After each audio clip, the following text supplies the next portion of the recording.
Okay, quick question. When you tell an AI, plan my trip, do you ever wonder what it actually does? Because trust me, it's not just typing an answer. Let me show you what's happening inside. So, first, the AI doesn't do anything, it just thinks. Inside its brain, it goes, planning a trip means what exactly?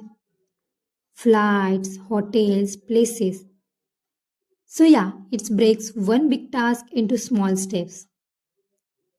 Now here's the coolest part. While thinking it's remember things like last time this person want budget option. They like beaches more than mountains. That's why AI feels smart. It's not just starting from zero. Okay, now the AI know what to do, but it still can't do anything by itself. So it asks, which tool should I use now? If it needs flight price, it use search tool. And if it needs hotels, it use booking API. Tools are basically how AI tests the real world. After using a tool, the AI doesn't just accept the result.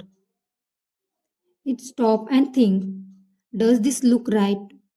Is this too expensive? Should I try again?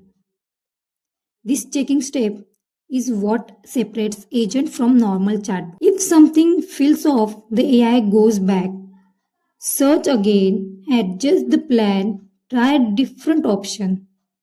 It keeps looping until the answer actually makes sense. So here's the full flow. First, you give the AI a goal. Then it thinks about what to do.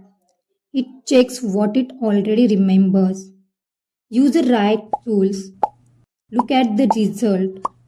And if something's off, it improves.